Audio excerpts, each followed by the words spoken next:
What's up, guys? This is MadSquash924 here, and welcome back to Star Wars Knights of the Old Republic Part 2. We are here on the planet of Taris with Cartho Nassi, and he's just being untrusting as ever for some reason. Don't know why, he's just choosing to be that way. I am a bit sick with the cold, as you guys can, I'm sure, no doubt hear. And I guess we're just gonna have to live with me sounding like, different, I guess. That's what we're doing. Hello, I'm just investigating and collecting your materials. Don't mind me. Who are you? What are you doing in here? You can't just come barging into someone's home. Oh, well, as I said, I was just trying to, check out the area and, I just didn't think it was a big deal. That's no excuse. You can't just go around barging into people's apartments because you're curious. But at least you're more polite than that pig Holden. Holden. Okay. It's a name that I don't know, that's for sure. Elaborate. Just one of Darvik's men who can't keep his hands to himself. But all he got for his trouble was a nasty scar from my vibroblade. Too bad I'm the one still paying the price. Okay. I guess he's just... That's kind of messed up. Now she's got a bounty in her head. I don't want to talk about it. I'm in enough trouble already. Besides, I don't know if I can trust you. Hey, I have the freaking common cold. It's all good. Look, what am I gonna do? Do you think they're gonna believe me if I even said you were here and stuff? Like, it's fine. Well, don't worry about it. You seem like an all right sort. When I cut Holden, it made him back off, but it also embarrassed him in front of his friends. Holden's a spiteful little hut slug. He went and put out a bounty on my head for what I did. That's why I'm hiding out here. Oh, okay. I mean, it's understandable, I suppose. Can we help? Holden is one of Darvik's men. When you work for the local crime lord, the authorities tend to turn a blind eye. I'm afraid this is between me and Holden now. Well, that's unfortunate.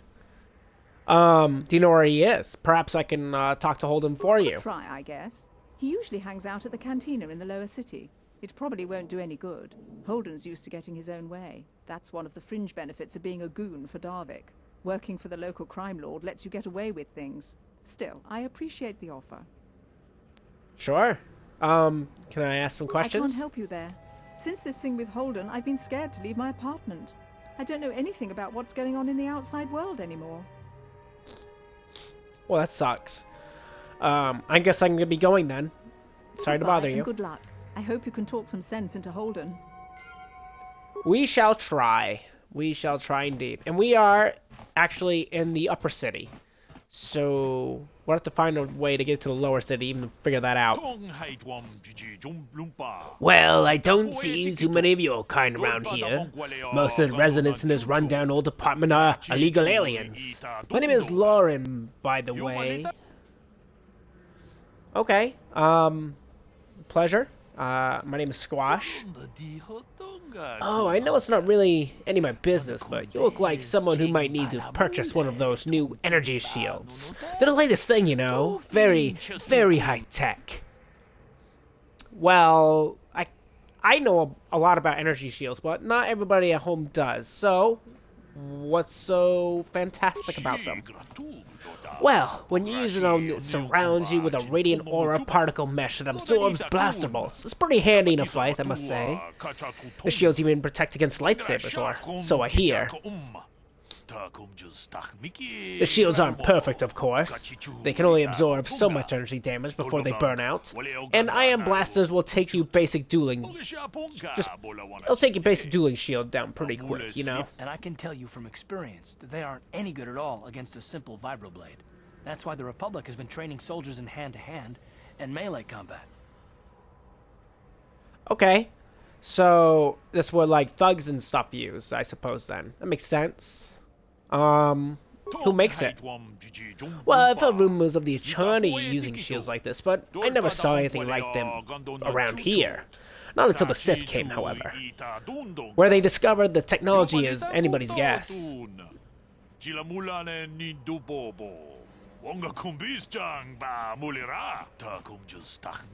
The shields are too rare and too expensive to hand out to an entire army, but a shielded strike team can take out a whole battalion of soldiers armed with the conventional blasters. It gave the Sith a huge edge in the early battles, but it wasn't long before the Republic was able to copy the technology and come up with energy shields of their own. Now, both sides are scrambling to come up with new weapons to slice right through the shields, but until they do, you're going to see melee combat coming back to the forefront in this war. Okay, do you have anything else? Well, not much more to say, really, except that I've managed to get my hands on one of those shields. It isn't cheap, but it could mean the difference between life and death. You want to see what I have in stock, huh? I know my kiosk isn't too much to look at, but my prices are reasonable, of course. And the merchandise is sound. Okay, I mean, why are you set up here of all places? Well, I run a little shop here in this old building, selling basic equipment to the illegal aliens renting out the apartments. Is that what lives here? Is illegal aliens? Well, by law, most aliens aren't allowed to have a residence in the upper city of Taris. They allow a few of the Twi'leks up here, but for the most part, it's humans only. But no self-respecting upper city human would want to live in the apartments in this dump, so the landlord has been renting it out to the apartments illegally to aliens. Better than letting them sit empty, I suppose. Otherwise, I get squatters and people hiding out from the authorities living in the abandoned apartments, and they don't pay rent. So, then I imagine you're not worried about getting caught. I mean, there was a Sith patrol here just a second ago. You must have saw. Well, the Taris authorities pretty much turned a blind eye to this place. A few illegal aliens just weren't worth the bother. And once the Sith took over, they felt the same way. Besides, I don't live here myself. I just run a small business providing supplies to the residents. You want to see what I have in stock? Can I ask you some questions, I suppose? Questions? I'd rather not. It might be bad for business if people saw me answering a bunch of questions for a human. Most of the residents here are legal aliens. Questions are frowned on. I don't want to lose the trust of my customers. If you really need information, go talk to Kadir, the janitor. He's bordering on senile, so all the residents figure he's harmless. They won't mind you talking to him, and he might be able to help you out with your questions. Okay. Sounds fine. What you got? No problem. Just step on up and have a peek. Alright, what do you got, friend? What do you got? A lot of stuff. A lot of stuff. We're using melee weapons, soundly. Carthage has his own particular blaster pistol, and he has a blaster pistol of his own. Besides that, he's wearing just the clothes on his back. He doesn't actually have armor on. However, we will indeed find armor for him. I'm not too interested in anything he's actually selling to us. And we only have 91 credits, so not like that we can benefit from that right now anyways, I suppose, is it? Sell blaster pistol, I guess. Couple of grenades. Do I want to keep the stems? I suppose for now, we'll keep them. I will read Karth's blaster. I don't know how unique it is, but he does have a little... He does have his own blaster, which also is upgradable, which is cool. It does 2 to 7. It crits on a 20, so on a D-sided 20 die, it crits on 20. Karth's personal blaster is based on an old Arcanian design, but he has adapted to incorporate all of the latest modular technology available to the Republic. Interesting. Okay. Another security door. Karth has security, so we use him for it. You can also bash it. But I think you also get experience points, I think, or a small amount for actually using security. I think. I know you can in the second game, but I don't think... Well, I'm not sure for the first game, is all I'm trying to say. Alright, what else we got? That goes to the upper city. We'll go there last. Another low-tech security. I'll just bash this for example, just to show everybody. It can take a long time, it can take a short time. And I can do 1 damage, because it's, or I can hit it and do nothing. That's fantastic. Hey, you stop doing that. Just do this. It's faster. But that's what I mean. You can bash it. Alright, some credits and some, parts. All good stuff. Little janitorial utility room. Looks cool. Neato. Got another room here. On it. What? It's open.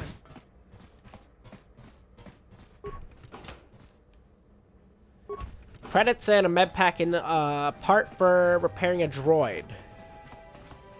And now we're looped back. That's our apartment right before us. Hey there, And here's the janitor. Watch where you're walking. I just cleaned those floors. I'm sorry, I didn't realize they were being Well, cleaned. all right then, no hard feelings. My name's Kadir. I'm the janitor for this building. You must be the new tenant here, right? Never thought they'd rent that abandoned apartment. You look like an off-worlder. What happened? You get stuck here because of the quarantine? Can't see any other reason someone would want to rent that old apartment. Can I ask you some questions, Kadir? Don't know how much I can tell you, but seeing as how you're new here, I guess I can try and help you out. That's great. Can you tell me about Taris? Decent enough place to live, I guess, except for the lower levels. That's where the swoop gangs hang out. Just stay in Upper City and you'll be fine. You also might want to check out the cantina. I used to go there when I was younger. A good place to get a drink and find out what's going on in Upper City.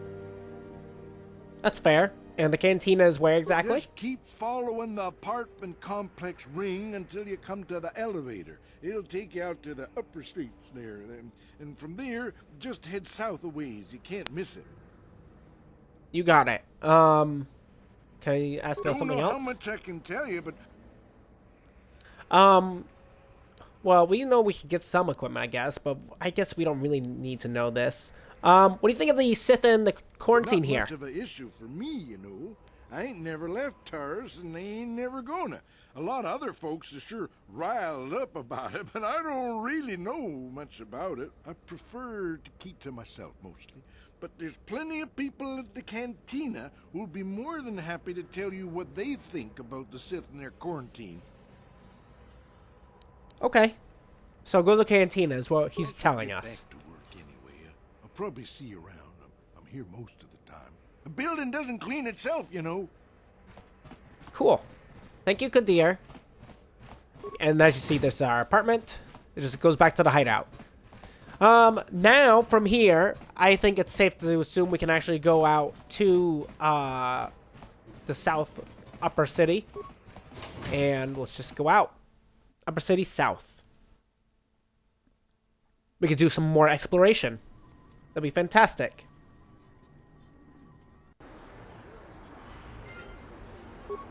That's a quest that's proccing. And what that is telling us about the transit system. And I'll go into a bit of that. So, in here in the map screen, there'll be certain areas you can transit back to your hideouts, right? If you go back to your hideout, you will not only be at your hideout, but you can also go inside, you can do your upgrades, you can leave, you can choose a new party. You can also choose a new party from here in this map screen as well. And also when you return to the hideout, you will also be full restored with all your health and all your force points if you have the force. So that's also handy if you just want a quick heal and then you want to jump back. And when you transit back to your hideout, you can also hit the transit back button and it'll put you back to the same exact location where you transited from to begin with. So it's handy. This is the escape pod, I guess, that we crashed on, surprisingly enough. Well, I guess it's not too surprising that Karth brought us here, isn't it? Only logical. Greetings Hello. and good day. On behalf of the new Sith rulers, I am programmed to encourage you to enjoy your stay on Taris. I am a protocol droid programmed to provide information to everyone on Taris, citizens and visitors alike. Is there something I can do to serve you? Yeah, tell me about the Sith, since we're here. The Sith are the new authority here on Taris. They seek to preserve the customs of our world, also I am told. More than this I cannot say. May I be of any further service to you? Well, supposedly there's a quarantine, but I'll ask about it anyways. Is there some way I can possibly get a shuttle off of this planet? I am afraid that is impossible. Taris is currently under a planet-wide quarantine. The Sith are allowing no one to arrive or leave, except on official Sith business. May I be of any further service to you? Tell me about the gangs of the lower city. The Taris Tourism Board has issued a strong warning to all visitors to avoid the lower city. It is a violent and dangerous place you would do well to avoid. May I be of any further service to you? Makes sense considering the fact that Holden is down there holding up. We know why there's no aliens around at this point. There's no... I guess it doesn't make sense to ask, but we can ask if there's a reason behind it, I suppose. Alien species have restricted access to the upper city.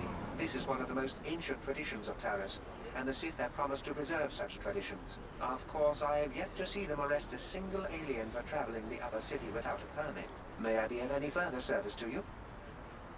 That's crazy. See, not only is it... They're basically just speciest. That's what they are. They're speciest.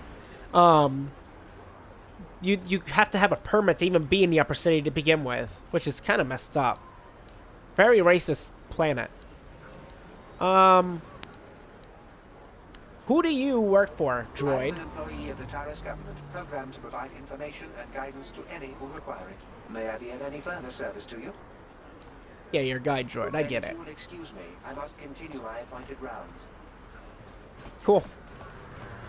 Good info. A little bit more background of what Taris is all about. Ancient traditions, my ass. They're just freaking racist. Hello there. I haven't seen you in my shop before. Allow me to introduce myself. My name is Kebla Yurt.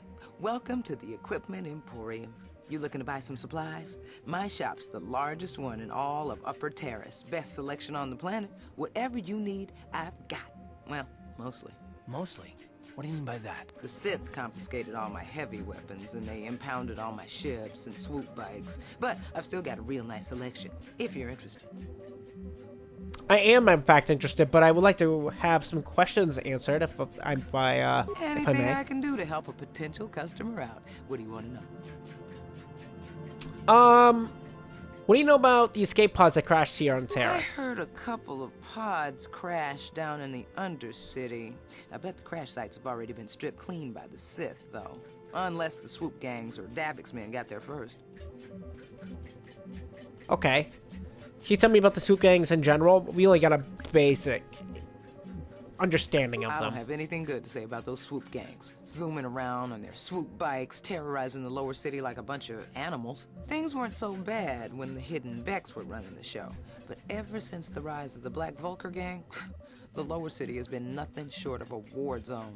The Sith haven't even bothered trying to maintain order down there. And I heard a rumor that Davik's own people are having problems with the Black Vulcars now. So there's 3 factions, so we hear. We have Davik's people, we have the Hidden Becks, and we have the Black Vulcars. Okay. Tell me about Davik. Davik's a legitimate businessman, if you get my drift. Smuggling, slaving, extortion. They say he's a member of the Exchange, you know, the big intergalactic criminal organization. Well, I've heard of the Exchange. Bad organization to cross. But if anyone has blockade-breaking ships, however, it's them. I have to pay him a protection fee every month, but it's reasonable. And I get most of my inventory through Davik and his suppliers. I'm just smart enough not to ask where it came from, you understand? Yeah, it just works out for you. I get it. Nothing but a petty crime lord. I mean, he is, but what can you say?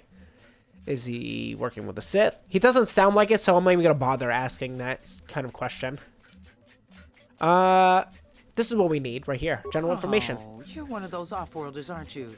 Come to Taris for Rude. a short business trip and end up stuck here because of the Sith quarantine, right? Oh, you can't be too happy. Trapped on an unfamiliar world and all. But Taris isn't so bad, as long as you stay in the upper city. Just try to avoid the Sith. And stay out of the lower city. The swoop gangs are totally out of control. Even Davik's men are having trouble down there. Okay. Good day to That's you, fair. then. Remember to come back to my shop if you ever need any supplies. Yes, and we will do that right now. What just you got? So you know, the prices on the items are final. No bargaining here. This isn't a swap meet, okay? I only deal in top-notch stuff. The best stuff. Look at you with the best stuff. Look at you. You gotta love it. Wow, you have a bunch of basic-esque things, I see. The permacrete detonator. I want this item. And that's going to be handy later on in our Let's Play, but I think I'm going to do it too, just because it's going to flow naturally. But for people that know about it, know what I'm talking about. For those of you that don't, well, you'll see later on. It won't be in this episode, of course. But I'll read about the detonator. Might as well. The powerful detonator is extremely complicated. Only someone trained in its use could set and activate it. That's what it is. Just a detonator for some bombs, you know, no big deal. Hello, Sithy. You gotta admit, the Sith armor looks pretty freaking rad. You gotta love it. I think it looks good. The Cantina. A place of great stuff. Cool. Hello, Hello. there, youngster. You interested in buying the Pazak deck of an old man looking to get out of the gambling game? Just 50 credits and I'll sell you all my cards. I'll even throw in a free lesson to boot. It's a great deal, if you can afford it. Who are My you? name's Garuk. I used to be a card shark, one of the best Pazak players in the Outer Rim. But that was before I retired from the gambling life. You're giving up gambling? I can't imagine why. Don't get me wrong, the game's been good to me over the years. I've traveled the span of the galaxy, from the core worlds to the farthest reaches of the Outer Rim. I've won countless fortunes, and lost countless more. But that was long ago, and things have changed. Gambling is a young man's game. That's why I'm looking to get out. My offer still stands. 50 credits gets you my old Pazak deck and a free lesson. A great offer if you can afford it. Sure. I mean, I'll buy your deck, but can I ask you some more questions? Of course, of course. My mind isn't as sharp as it used to be. That's why I'm giving up the gambler's life. But I think I can still manage to answer some simple questions. Well, that's wonderful. Oh, do you think he'll know about the escape pods? Maybe. I mean, we know it's in the Undercity. I spend my days here in the cantina, sipping ale and chatting with the folks who want to buy. I don't have much use or care what goes on outside these walls. I don't see much point in worrying about that kind of stuff now that I've given up the gambler's life. Is there anything else I can do for you? Yeah, you're really about the gambler's life, aren't you? Of course, of course. I need general information. Don't know what I can tell you that would be of any use. The upper city is nice enough, though it was better before the Sith showed up. But they don't bother an old guy like me much. Don't know much about the lower city. It's rough down beneath. I just stay up here where it's safe and mind my own business. I don't see much point in worrying about that kind of stuff now that I've given up the gambler's life. Okay. Of course. Hello there, let's young. buy his Just deck. 50. Glad to see Sure. you're interested in the grand old game. The rules are pretty simple. Here, I'll load them up into your data pads so you can check them out anytime you want. Good luck. I hope the game's as good to you as it was to me. Now, is there anything else I can do for you? Sure. I'd like that Pazak lesson for everybody at home that doesn't know how to play Pazak. Pazak's pretty cool. I like this game quite a bit. Before each Pazak match, you must select 10 cards to form your side deck. 4 of these cards will be randomly drawn to form your hand during the match. A basic Pazak deck has 2 of each card, numbered +1 to +5, available to create a side deck. You will find other side deck cards as you play Knights of the Old Republic with values ranging from +1 and -1 to +6 and -6. Select 10 cards to form your side deck now. It will just form what we have. It's very basic. At some point, we'll get ones that have both negatives and positives, so you can actually flip-flop which ones you want. And there's also ones that are just negatives as well. So you get to really choose. So the object of the game is to have your face-up card total higher than your opponent's hand without exceeding a total of 20. So it's basically blackjack, except the total you want is 20. If a player's total is greater than 20, at the end of a turn, a bust, the opponent wins the set. The player must win 3 sets to win the match. The first player draws a card from the main deck and plays it face up to begin their turn. This is done automatically. And then this is your hand for the match. It is made up of 4 cards randomly drawn from that side deck you selected earlier. These cards have the last throughout all the sets of the match. After drawing a card, a player has an option of playing one of the cards from their hand. You can only play one card from your hand each turn, and playing a card from the hand is optional. Tip: if your total is over 20 after you draw and you have a negative card in your hand, you can play it to bring your total back down under 20. Or to 20, because you want 20, and 20 is the one that everybody wants. A player's turn is over when they select either end or stand. If you choose end turn, you will draw another card on your next turn. If you choose stand, you will not draw any more cards, and you cannot play any more cards from your hand until the next set of the match. You may now choose to play a card from your hand to end turn or to stand. So we'll see how it goes. Oh, and then your opponent uses the same rules as you do. Each turn they draw a card, and then they have option to play a hand card to end turn or to stand. It's pretty basic.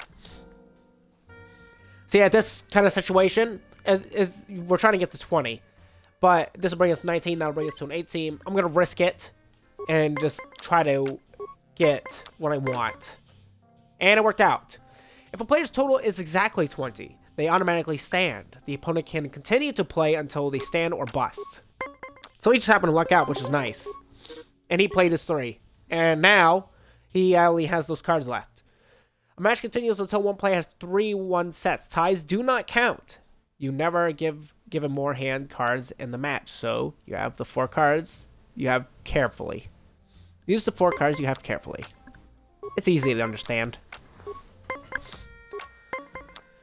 So we just dick around and wait until we get the 20, ideally. And since he has 20, we're gonna try to luck out, and we're just lucking out. The computer is being real nice to us, just because of the fact I'm guessing it's because it's our first lesson.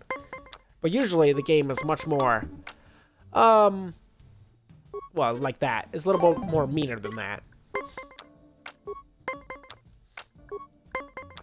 But this is nice. I like Pazak. Pazak is a great game.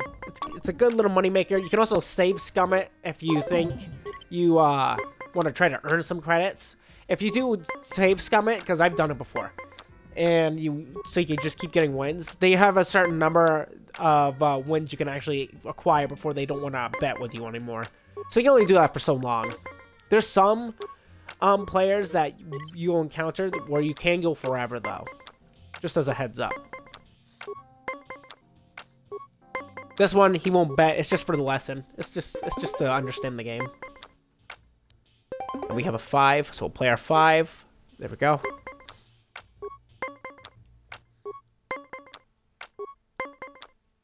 But I like Pazak. Pazak is great.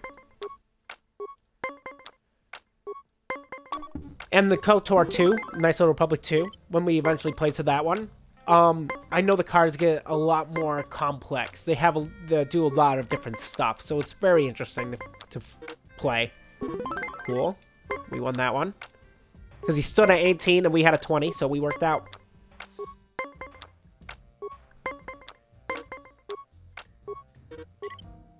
Surprisingly, this is lasting longer than I thought it would. We have a lot of cards, but they're all real low numbers, so the chances of us getting what we need are slim. I can play a 2, and I can actually tie this and then stand. I think I'll do that. Just so we match.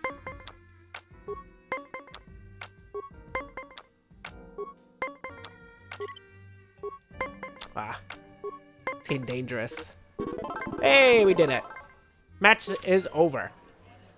And that's Pazak in a nutshell. We will play Pazak in the next episode as well, because this fellow over here, Nikos, will want to play with us. But we'll do that in the next episode, and then we'll go into the Pazak den and take a look around. Hope you all enjoyed today's episode of Star Wars Knights of the Old Republic. If you did, feel free to leave a like, leave a comment, tell me what you guys think of the game thus far.